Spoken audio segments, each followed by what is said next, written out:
now you're in Guitar Hero, The video game. The video game. Yeah. Do you play that? I did. Did you? Yeah, there was a period there when we were doing a pre-production for the Velvet Revolver last record, Libertad, and someone gave it to me, and I started at first just checking it out. Yeah. And then it became an obsession, you know, to have to like get to Get to beat the that next song, level, get to yeah. the next song, Yeah, get to the yeah. next song, get to the next concert. And then I ended up finally beating the game, and I was completely addicted to it for a minute. And then not too long after that, I got this phone call from my manager saying Guitar Hero's interested in having you come in, be involved with the Guitar Hero 3 game. And I was just like, of all the things I've ever been asked to be involved with, that was the coolest. You know, Yeah. because it's one of the only video games that I can relate to, really.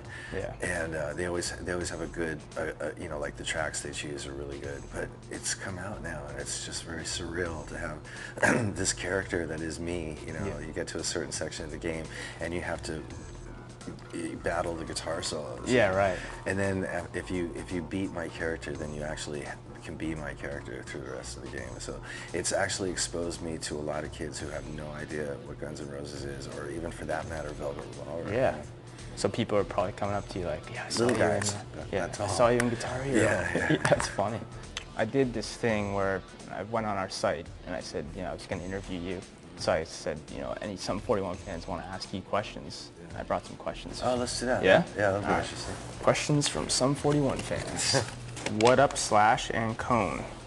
I read the book and was just wondering if there's anything that you left out or avoided writing about. That's a good question. There's the stuff that I left out. I didn't avoid talking about anything, but I left out.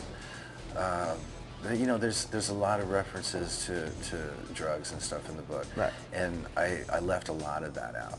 A lot of my criminal record I left out. Oh, okay, yeah. Because I didn't want it to be like one of those books where you start bragging about how cool or Yeah. how much you did of this or how much you did of that. A lot of stuff with relationships with the opposite sex that I sort of didn't put in there, just because, you know, you get the idea. You don't have to Yeah. put all of it. And then there was also my personal opinions about any particular individual, you know, where it has to do with personalities or judgment. What you thought. Or, yeah, I Yeah. left all that kind of stuff out because I didn't want to use the book as a forum for my own personal quirks or you know, ideals having to do with other individuals. So I made a conscious effort to leave that stuff out. That's That was cool. basically it, though. The most important information that's in there was really the sort of tail end of the gun stuff that I wanted to get straight. Yeah. That's all there. I don't think it's, you know, normally it's like writing a book just seemed like such a far-fetched, unimportant thing to do. So I won't be writing a sequel. Yeah, right. Yeah. Thanks, It was man. nice talking to you. Nice talking to you too.